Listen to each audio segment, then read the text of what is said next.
স্ত্রী যদি পর্দা না করেন তাহলে স্বামীর করণীয় কি?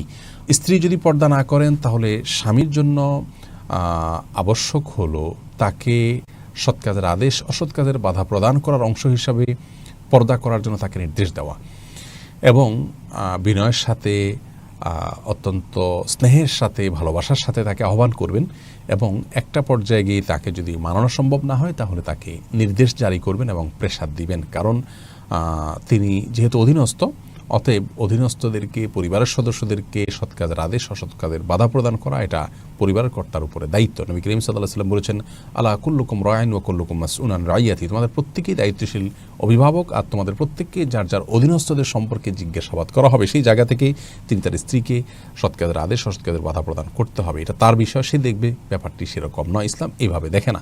এভাবে যদি দেখেন তাহলে সেক্ষেত্রে সমাজ অপরাধ প্রবণ হয়ে পড়বে, পরিবারগুলো ধ্বংসের দিকে যাবে।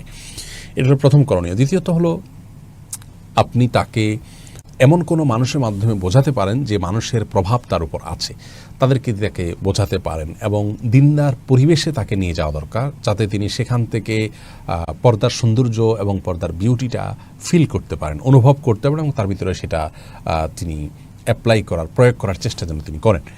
সেই সাথে মেয়ের বাবা মা অন্য যারা আছেন তাদেরকেও জানিয়ে রাখা উচিত এবং তাদের মাধ্যমেও তাকে পর্দার জন্য প্রেসার দেওয়া উচিত এবং বোঝানো উচিত। যদি তারা নিজেরাই বিপর্দা হন অথবা পর্দার গুরুত্ব না বোঝেন তাহলে সেক্ষেত্রে যেটি বললাম, অর্থাৎ অন্য কোনো ব্যক্তির মাধ্যমে এবং ভালো দিনী পরিবেশ এবং পর্দার পরিবেশে তাকে নিয়ে পর্দার দিকে আনার চেষ্টা করা উচিত। সেই সাথে আল্লাহ তাআলার কাছে দোয়াও করা উচিত। স্বামী স্ত্রী একে অন্যের কাছ থেকে আর্গুমেন্ট আদায় করা, নিজেদের বিভিন্ন চাওয়া পাওয়াগুলোকে পূরণ করা, এটা সবচেয়ে সহজ কাজগুলোর মধ্যে থেকে একটি। এবং যদি প্রকৃত অর্থেই আপনি সেভাবে চাইতে পারেন এবং ভালোবাসা দিয়ে আস্থা অর্জন করতে পারেন তাহলে ইনশাআল্লাহ কোনো আর্গুমেন্টই তার কাছ থেকে পূরণ করা অসম্ভব।